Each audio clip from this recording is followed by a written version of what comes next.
Usisahau kusubscribe, kulike, turn on notification, kushare na kucomment.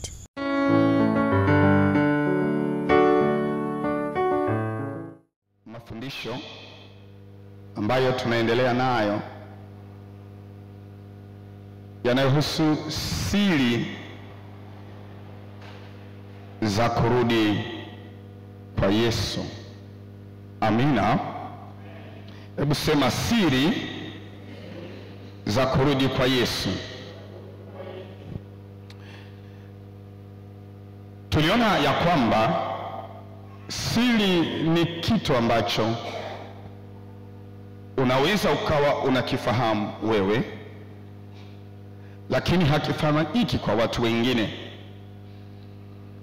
Kinafahamika kwa watu wengine, lakini hakifahamiki kwako. Na neno la Mungu ambalo mtunzi ni Roho Mtakatifu linahitaji Roho wa Mungu kulitafsiri na kulielewa. Na mara kadhaa tumeshindwa kulitafsiri neno, na Biblia yote ndugu zangu ni unabii. Pamoja na kwamba tunasema kuna vitabu vya historia, kuna vitabu vya kinabii, kuna Injili, kuna nyaraka, lakini Biblia yote imejaa unabii, na mambo mengi yanayohusu unabii ni mambo yaliyofichwa, yanahitaji kufunuliwa. Na habari za kurudi kwa Yesu Kristo ni habari ambazo hazikuwekwa wazi kwa kila mtu kuzielewa kwa ufasaha, na ndio maana tunaita kwamba baadhi ya mambo haya ni siri. Hebu sema siri. Haleluya. Tuliona ya kwamba yako matukio mengi ambayo Biblia inasema yatatokea wakati wa siku za mwisho, sawa na neno la Mungu katika Mathayo sura ya 24. Lakini katika kipindi kilichopita tuliona ya kwamba jambo ambalo halijatokea na litakapotokea kila mtu atajua na atashuhudia hata kwa macho, hata kama hata kwenda Israel, ni kujengwa kwa hekalu la Yerusalemu. Lili jengo la kwanza likabomolewa mwaka 586 kabla ya Yesu Kristo, likajengwa la pili likabomolewa mwaka 70 baada ya Yesu Kristo, na Yesu alinena ya kwamba litajengwa jingine kabla ya yeye kurudi. Na tukasema vita hii inayoendelea kati ya Israel na wa Palestina ni vita ambayo ni ya kimaandiko, kwa kuwa eneo ambalo linapiganiwa la Gaza ni eneo ambalo hekalu hili lazima lijengwe, na kwa sasa lina misikiti miwili, mmoja unaitwa Al-Aqsa na mwingine unaitwa Dome of the Rock. Na tuliendelea tukaangalia namna ambavyo sayansi na teknolojia inatayarisha mifumo katika dunia hii itakayowezesha dunia kuwa na serikali moja na mtawala mmoja. Lakini kabla sijaendelea zaidi kwa habari ya serikali moja duniani, mtawala mmoja duniani na dini ya uongo, ningeomba nirejee kwenye historia na nijibu maswali mawili ambayo kuna watu walinipigia simu, na maswali haya ni: mchungaji, wa Palestina wana haki ya ile ardhi?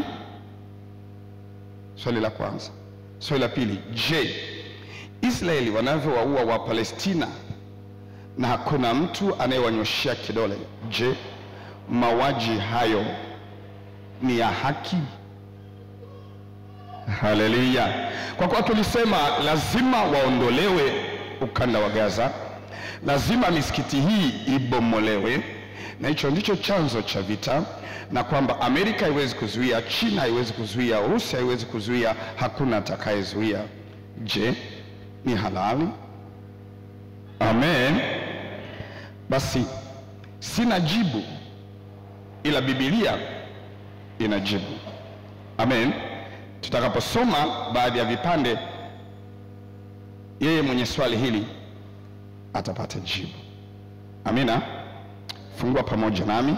Nataka nikurejeshe mwanzo kabisa wa kitabu cha Mwanzo.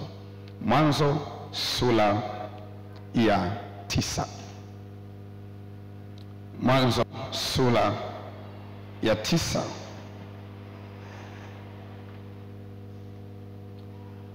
Tunaposoma Mwanzo sura ya 9,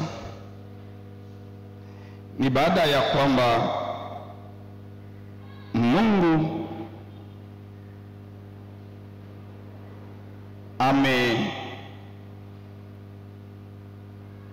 ameigarikisha dunia. Haleluya. Biblia inasema baada ya gharika watu 8 walibaki juu ya nchi. Amina. Nuhu, watoto wake 3, Shem, Ham na Yafet na wake zao. Tunataka kuangalia kile kilichotokea. Soma mstari wa 24 pamoja nami na mstari wa 25. Biblia inasema Mwanzo 9 mstari wa 24, Nuhu akalevuka katika ulevi wake, akajua mwana wake mdogo alivyomtendea, kwa maana ya Hamu, akasema, na alaaniwe Kanaani, atakuwa mtumwa kabisa kwa ndugu zake. Mstari wa 26, akasema, na atukuzwe Bwana Mungu wa Shem, na Kanaani awe mtumwa wake. Ninasoma andiko hili kwanza ufahamu ya kuwa Israeli ya leo, nchi inaitwa Israeli, kabla ya kuitwa Israeli iliitwa Palestina, na kabla ya kuitwa Palestina iliitwa Kanaani. Haleluya. Iliitwa Kanaani. Ni nchi, na tunaposema nchi ni ardhi yenye mipaka. Ni ardhi iliyochukua jina la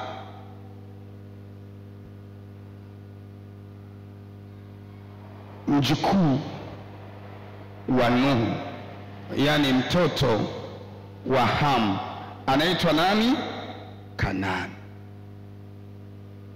Kwa kuwa majina ya ardhi ama ya nchi yaliitwa kwa majina ya watu.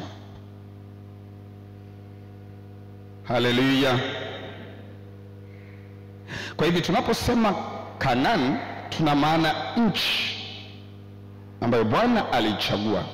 Lakini nataka ufahamu ya kwamba jina Kanaani ni jina la mtoto wa Nuhu, mjukuu wa Nuhu aliyelaaniwa na Bwana. Tunakwenda pamoja? Tunakwenda pamoja. Haleluya. Kwa hivyo maana yake kuna mtu alikwenda kukalia nchi ya Kristo, ya Mungu, lakini mtu huyo alikuwa hana baraka za Mungu aliye hai. Amina. Baada ya hapo maandiko yanasemaje? Usisahau ninataka kujibu, je, ni halali wa Palestina kuendelea kuuawa? Je, wa Palestina wana haki kwenye hiyo ardhi? Inabidi tuanze mbali. Sogea mbele, sura ya 10. Haleluya. Sogea mbele, sura ya 10, na mimi nitasoma mstari wa 14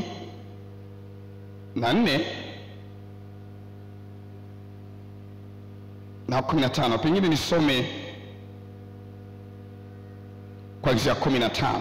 Biblia inasema hivi: Kanaani akamzaa Sidoni mwanawe wa kwanza, na Heti na Myebusi na Mwamori na Mgirigashi na Mhivi na Mwaki na Msini. Haleluya, amen.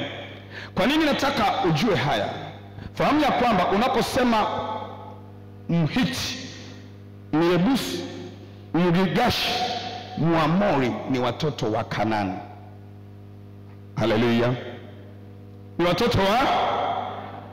Kwa hivi hawa kina Wahiti, Waamori, Wagirigashi, Wayebusi ndio sasa wanaishi kwenye ardhi ya Kanaani. Tunakwenda pamoja. Tunapokuja kusoma maandiko, tunaona ya kwamba watu hawa walikuwa waabudu miungu, na Mungu alipotaka kuikomesha dhambi na kwa mpango wake wa wokovu wa ulimwengu, tunaona kwenye Mwanzo sura ya 12 anamuita Ibrahimu kutoka Uru wa Wakaldayo, na Uru wa Wakaldayo ni nchi ya Iraki kwa sasa. Kwa hivi katika Mwanzo sura ya 12 Mungu anamuita Ibrahimu ili aanze taifa takatifu litakalo mwabudu yeye. Kwa hivyo anamtoa Uru wa Wakaldayo ambayo ni Iraki, anamwambia nenda mpaka kwenye nchi nitakayo kuonyesha ambayo ni Kanaani. Haleluya. Kwa hivyo Ibrahimu anakwenda kuishi Kanaani, ambayo watu wanaokaa Kanaani ni Mwamori, Mhiti, Mhivi, Mgirigashi. Haleluya. Baada ya hapo kwenye sura ya 15, wakati Ibrahimu hana mwana, Mungu anaweka. Biblia inasema ya kwamba Mungu alimwambia Ibrahimu, uzao wako utakuwa mgeni, utakwenda kwenye utumwa katika nchi ngeni, utakaa huko miaka 400, na baada ya hapo kizazi cha 4 kitarudi na mali mengi. Kwa hivyo Ibrahimu ameishi Kanaani, lakini Mungu anamwambia uzao wako, na hana mtoto, baada yako hautakuwepo hapa, utaenda utumwani, halafu utakaa miaka 400, kizazi cha 4 kitarudi hapa. Biblia inasema kizazi cha 4, maana yake Ibrahimu baada ya kuzaa Isaka anakuwa kizazi cha kwanza, alafu Yakobo anakuwa kizazi cha pili. Haleluya. Watoto wa Yakobo wanakuwa kizazi cha 3, na tunaona kwamba wale waliokuja kuikalia Kanaani walikuwa wale waliozaliwa jangwani, kwa maana ya kizazi cha 4. Tunakwenda pamoja? Haleluya. Kwa hivi kabla Isaka hajazaliwa, kabla Yakobo hajazaliwa, Mungu anaweka agano na Ibrahimu. Angalia agano ambalo Mungu aliliweka. Mwanzo sura ya 17, tusome mstari wa 8. Tunataka tujue kama Wapalestina ni haki ile ardhi kwa nchi yao. Tunataka kujua ya kwamba Israeli wanavyoendelea kuwaua Wapalestina mbele za Mungu ni nini. Mwanzo sura ya 17, nasoma mstari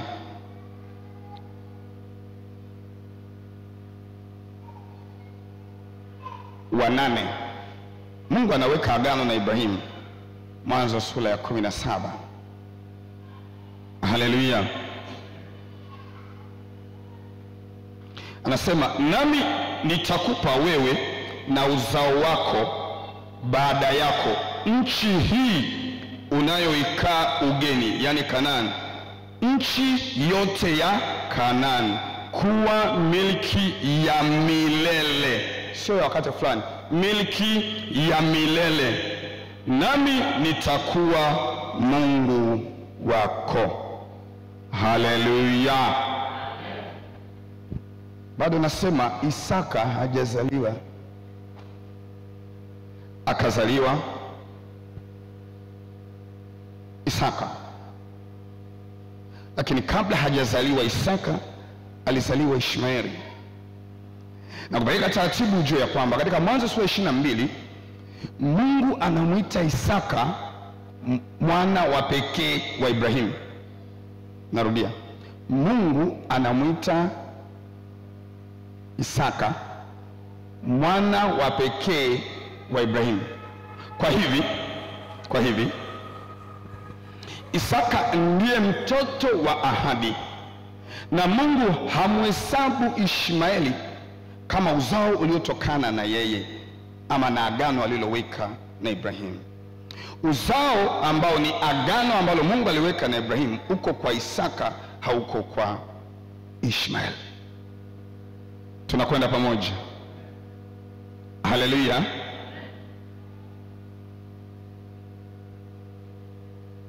Lakini baada ya Isaka akazaliwa nani? Yakobo. Na huyu Yakobo, Biblia inasema katika Mwanzo 46 yeye na watu 69, jumla walikuwa 70, wakaondoka Kanaan wakaenda Misri, na yeye aliyefanya hilo litokee, Biblia inasema ni Yusufu. Kulikuwa kuna njaa katika dunia yote, na wana wa Yakobo wanatafuta chakula, wanakwenda Misri ambako kulikuwa kuna chakula, ambako ndugu yao Yusufu ni mfalme, ni waziri mkuu. Haleluya. Kwa hivi Yakobo na watoto wake wametoka Kanaani, wakaishi utumwani miaka 400. Kwa hivi huko nyuma wamebaki kina Kanaani, yani Waamori, Wagirgashi, Wayebusi, Wahiti, Wahivi. Tunakwenda pamoja? Kwa hivyo miaka 400 hawako tena kwenye ile ardhi. Twende taratibu. Haleluya.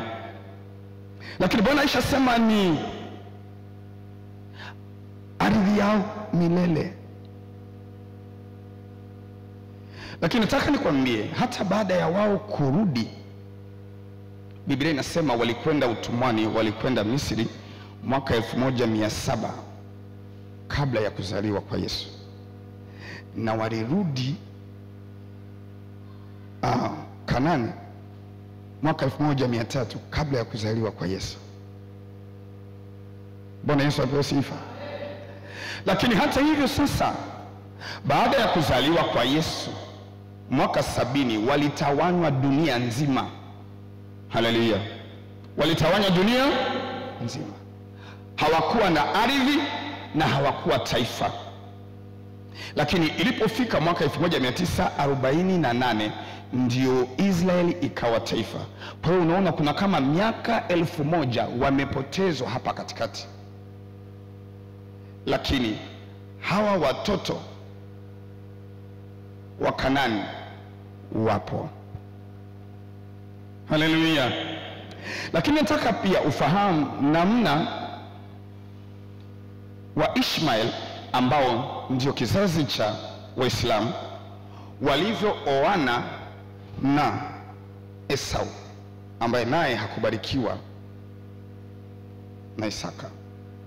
Nataka kufahamu ya kwamba waliendelea kuishi Kanaani watu ambao sio chaguo la Mungu na wao wanaoabudu miungu. Haleluya. Na tunajua kwamba Mungu aliwaambia wana wa Israeli wanaporudi Kanaani wawaondoe Wahiti, Wahivi, Wagirgashi, Waperesi. Si ndio tunafahamu hivyo?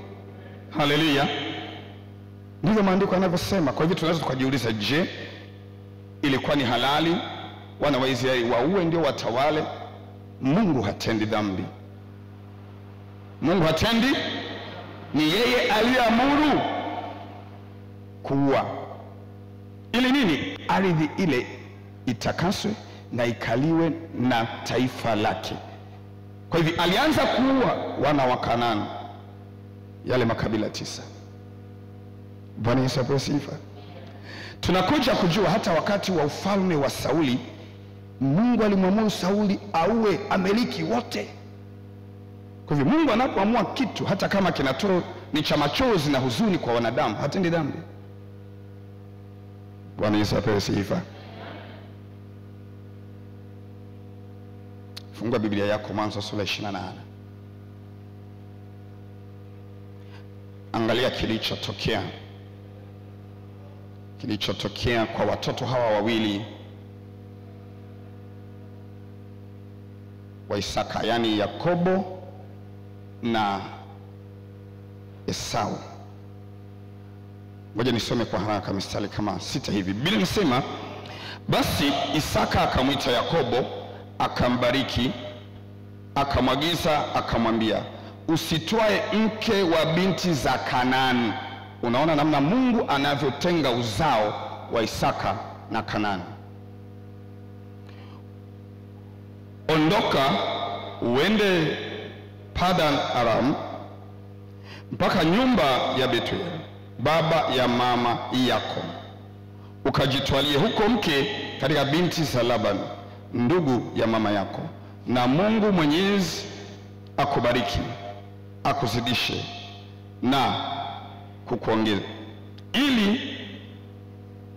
ili uwe mkutano wa mataifa, akupe mbaraka wa Ibrahimu wewe na uzao wako pamoja nawe, upate kuirithi nchi ya kusafiri kwako Mungu aliyompa Ibrahimu. Yakobo anapewa huu mbaraka na Isaka.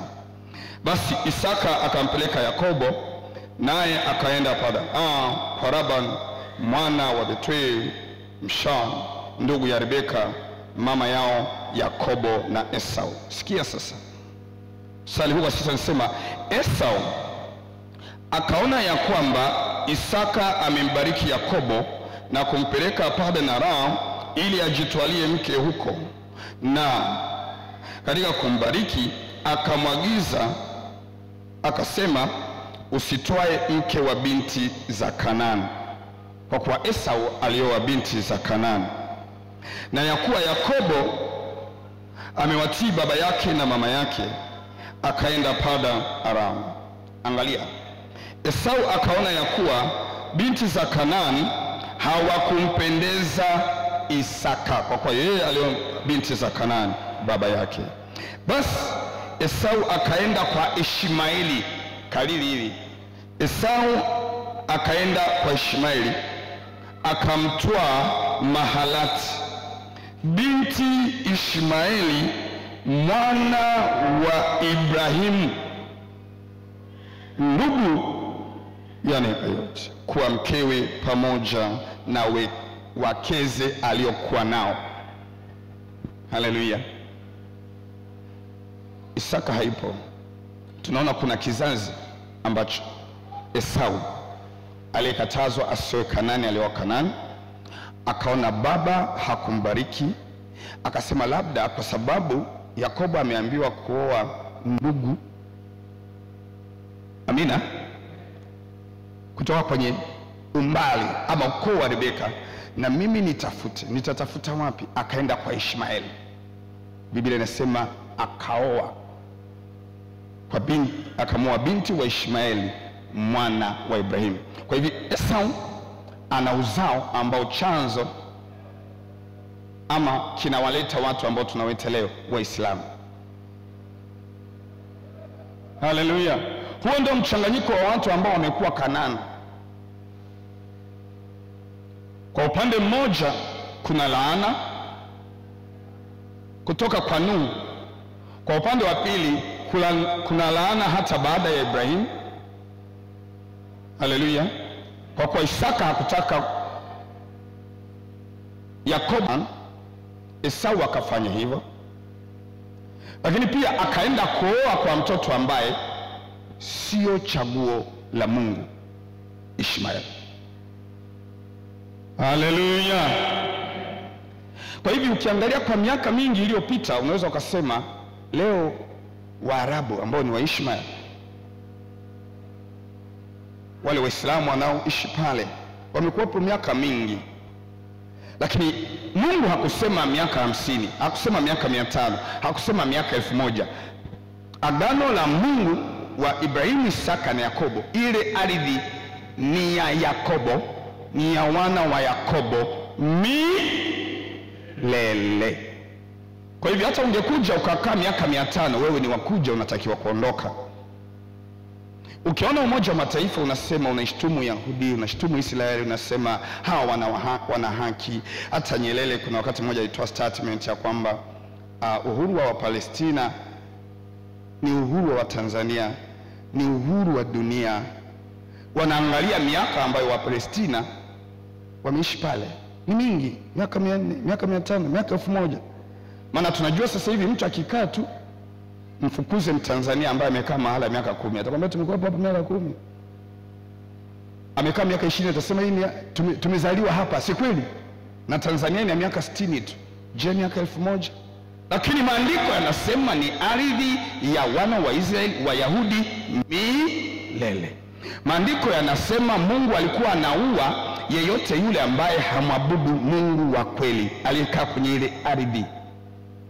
Maandiko yanasema ile ardhi ni lango la Mungu, halitakiwi kukaliwa na watu ambao hawaabudu Mungu Yehova, lazima waondolewe. Usisahau subscribe, kulike, turn on notification, kushare na kucomment.